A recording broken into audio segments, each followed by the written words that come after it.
Leave It to Beaver, 1957. 10 Weird Facts That You Didn't Know.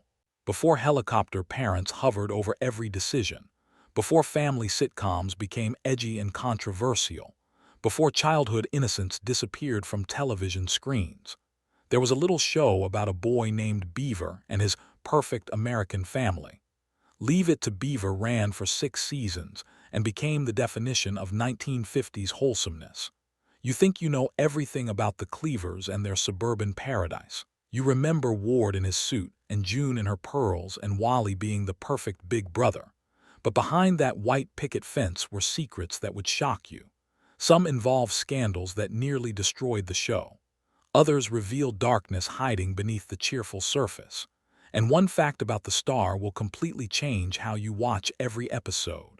Get ready to discover the strange truth behind one of the most iconic family shows ever made. Number 1. They showed a toilet and nearly got canceled. Here is a fact that sounds ridiculous today.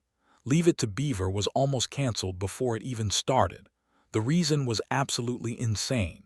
In the very first episode, the boys hide a pet alligator in the toilet tank. The script called for showing an actual toilet on screen. This caused complete panic at the network. CBS had a strict rule against showing toilets on television. Bathrooms were considered crude and inappropriate for family viewing. The censors said absolutely not. The producers fought back. They argued that you could not tell the story without showing where the alligator was hidden. The network refused to budge. Toilets were forbidden, period. So the writers came up with a compromise. They would show the toilet tank but not the bowl, just the back part of the toilet where the alligator was hiding. The censors debated this for weeks. They brought in executives and standards people. Everyone had an opinion about this toilet.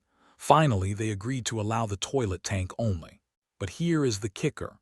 This became the first American television show to ever show any part of a toilet. It was revolutionary and scandalous.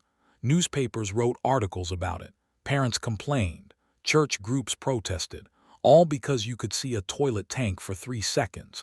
Can you imagine getting that upset about plumbing? But this was 1957. America was uptight about everything. The toilet controversy actually helped the show. All the publicity made people tune in to see what the fuss was about. The show became a hit partly because of bathroom fixtures. Number 2. Jerry Mathers showed up to his audition in Cub Scout uniform. The story of how Jerry Mathers got cast as Beaver is Hollywood legend, but most people do not know the real details. Mathers was already a working child actor. He had done commercials and small roles. When his agent told him about the Leave It to Beaver audition, he did not want to go. He had a Cub Scout meeting that same afternoon. Cub Scouts was more important to him than another boring audition. His mother forced him to go anyway, but Mathers refused to change out of his Cub Scout uniform. He showed up to meet the producers in full Scout regalia, neckerchief and all. The creators Joe Connolly and Bob Mosher thought this was perfect. Here was a real kid being a real kid. He was not trying to act cute or impress anyone. He just wanted to get back to his Scout meeting. At the end of the audition, Mathers said something that sealed the deal. He told them he had to leave because scouting was more important. Then he said goodbye and walked out. The producers looked at each other and knew they had found their Beaver. That authenticity and realness was exactly what they wanted. Most child actors were too polished and fake. Mathers was genuinely a regular kid who did not care about show business. That honesty came through in every episode. Beaver always felt like a real boy because Jerry Mathers was a real boy. And it all happened because he refused to change out of his Cub Scout uniform. Number 3. The show was canceled, then saved by another network. Here is something that shocks people. Leave It to Beaver was actually canceled after 1 season. CBS gave it a shot, but the ratings were not spectacular. The network decided to pull the plug. The cast and crew thought it was over. They said their goodbyes and moved on. But then something unusual happened. ABC decided to pick up the show. This was rare in television. Networks did not usually rescue canceled shows from competitors, but ABC saw potential that CBS had missed. They moved Leave It to Beaver to a different time slot. They promoted it more heavily. And suddenly, the show became a massive hit. It ran for 5 more seasons on ABC. Those later seasons are what everyone remembers. The classic episodes mostly came after CBS had given up on it. Imagine if ABC had not taken a chance. Leave It to Beaver would have been a forgotten one-season show. Instead, it became a cultural phenomenon that defined an entire era. This near-death experience actually helped the show. The creators knew they had a second chance. They worked harder on the scripts. They developed the characters more deeply. Wally got more interesting storylines as he became a teenager. Eddie Haskell became more devious and funny. The show found its rhythm because it had been given new life. Sometimes rejection leads to better things. CBS probably regretted their decision for decades. Number 4. Tony Dow was clinically depressed his whole life. Tony Dow played Wally Cleaver, the perfect all-American teenager. He was handsome and athletic and confident. He seemed to have everything together. But in real life, Tony Dow was suffering from severe clinical depression. He struggled with it as a teenager during the show. He struggled with it as an adult after the show ended. For decades, he hid this pain from everyone. He smiled for the cameras and played the role of the happy former child star. But inside, he was battling demons that nearly destroyed him. Dow has spoken publicly about this in recent years. He talked about how difficult it was to play cheerful scenes when he felt hopeless inside. He described days when he could barely get out of bed, but he had to show up and be perfect Wally Cleaver. The pressure was enormous. Everyone expected him to be the character he played. When people met him, they wanted the confident big brother. They did not want to hear about depression or struggle. So Dow buried his feelings and performed. This took a huge toll on his mental health. After the show ended, he had trouble finding other work. Casting directors only saw him as Wally. He tried other careers, including sculpture and directing, but the depression followed him everywhere. Dow eventually got help and treatment. He became an advocate for mental health awareness. He used his fame to help others who were suffering. But imagine carrying that burden while the whole world thinks you have a perfect life. The contrast between Wally and Tony is heartbreaking. Number 5. June Cleaver never actually wore pearls to vacuum. Here is a myth that needs to be destroyed. Everyone thinks June Cleaver wore pearls and high heels while vacuuming. This image represents 1950s housewife perfection, but here is the truth. Barbara Billingsley rarely wore pearls during housework scenes. She wore them for special occasions and dinner scenes, but not while cleaning. The pearl necklace thing got exaggerated over time. People remembered her being dressed up and assumed she always wore pearls. But if you actually watch the episodes carefully, you will see she dressed normally for housework. She wore regular dresses without fancy jewelry. The reason Billingsley wore the pearls at all had nothing to do with fashion. She had a small scar on her neck from surgery. The pearls covered it up. That was the only reason. But the myth of pearls while vacuuming became the symbol of the show. It represented unrealistic expectations for housewives. Critics used it to attack the show for promoting impossible standards. Feminists pointed to pearl-wearing June as everything wrong with 1950s gender roles, but it was not even real. This shows how myths become more powerful than facts. The image of June in pearls vacuuming exists more in cultural memory than in actual episodes. Barbara Billingsley found this frustrating. She tried to correct the record many times, but the myth was too strong. It had taken on a life of its own.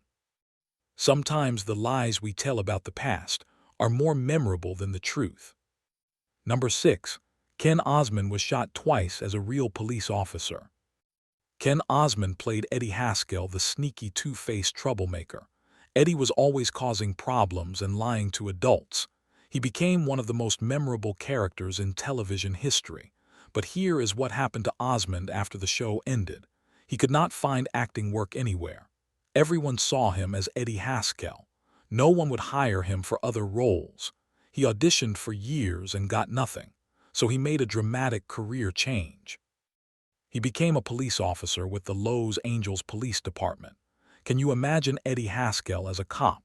But Osmond was serious about the job. He served with distinction for 18 years, and his career was not quiet or safe. In 1980, he was shot 3 times during a foot chase with a suspected car thief. The The bullets hit his bulletproof vest. If he had not been wearing the vest, he would have died. The vest saved his life, but the impact broke ribs and caused serious injuries. Osmond recovered and went back to work. Then in 1988 he was involved in another shooting. This time he was not hit, but his partner was wounded. These were not minor incidents. These were life-and-death situations. The actor who played the most annoying kid on television became a genuine hero. When people found out Eddie Haskell was a cop who had been shot, they could not believe it. Some thought it was a publicity stunt, but it was completely real. Osmond never talked about it much. He was humble about his service. After he retired, he did some acting again, but his police career was what he was most proud of. Number 7. The show was filmed backwards for the first season. Here is a technical fact that is absolutely bizarre. During the first season on CBS, the show was filmed in an unusual way. They shot scenes out of order to save money, but they took it to an extreme. They would film all scenes in one location regardless of which episode they belonged to. So if 3 different episodes had scenes in the kitchen, they would film all 3 kitchen scenes on the same day. Then they would move to the living room and film all living room scenes. This saved time and money on lighting and camera setup, but it created enormous continuity problems. The actors had to jump between different episodes and different emotional states. One minute Beaver would be happy about a birthday. The next minute he would be sad about a lost toy, but they were filming on the same day in the same location. Jerry Mathers said it was incredibly confusing. He could not keep track of which story he was telling. The script supervisor had to constantly remind everyone what was happening in each episode. Costumes had to be changed multiple times a day. Hairstyles had to be adjusted. It was a logistical nightmare, but the producers thought they were being smart about budgets.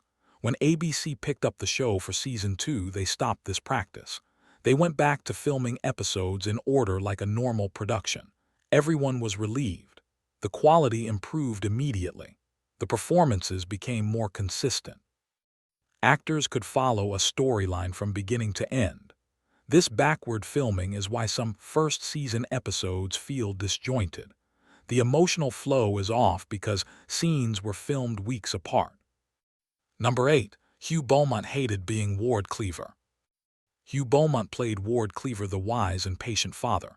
He was the perfect dad who always had time for his boys. He never yelled. He always knew the right thing to say. He represented ideal fatherhood, but Hugh Beaumont absolutely hated playing this role. He found Ward boring and one-dimensional.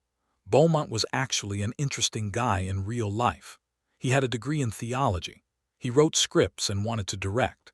He had depth and intelligence that Ward never got to show. But the writers kept Ward simple and straightforward. He was just the dad who gave advice. Beaumont felt trapped playing the same scenes over and over.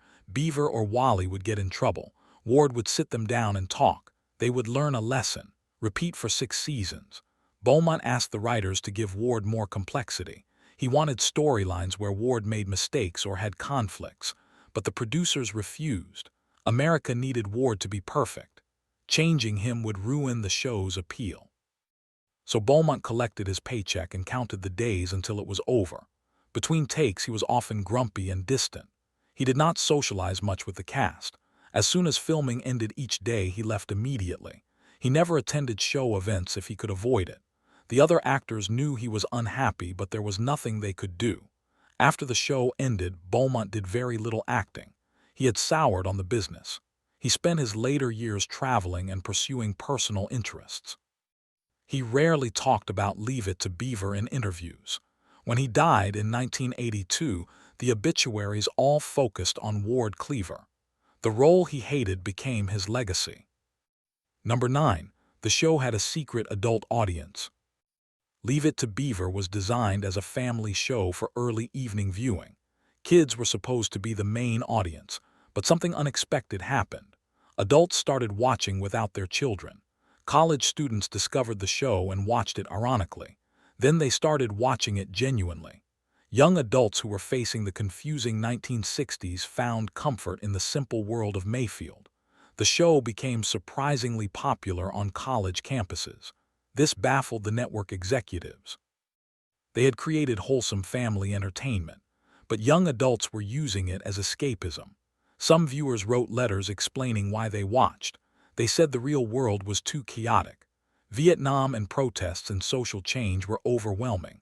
For 30 minutes they could retreat to a place where problems were small and solutions were simple, where the biggest crisis was a lost baseball or a misunderstanding with a friend. This adult audience actually kept the show alive. When kid ratings started to slip, the adult viewers filled the gap. Advertisers noticed they were reaching college-age consumers. This changed what products got advertised during the show. The demographics were not what anyone expected. Critics started analyzing the show as social commentary. They wrote essays about what Leave It to Beaver said about American values. The simple family show became a cultural touchstone. It meant different things to different generations. Kids saw it as entertainment. Adults saw it as nostalgia for a simpler time, even though that simpler time never really existed. Number 10. Jerry Mathers dying in Vietnam was a famous hoax. Here is the final and maybe most disturbing fact. In 1968, a rumor spread that Jerry Mathers had been killed in Vietnam. The story claimed that Beaver had grown up and enlisted. He had died in combat. The rumor spread like wildfire across America. Students whispered about it in schools. People called radio stations to confirm. Some newspapers even reported it as fact. The problem was it was completely false. Jerry Mathers never served in Vietnam.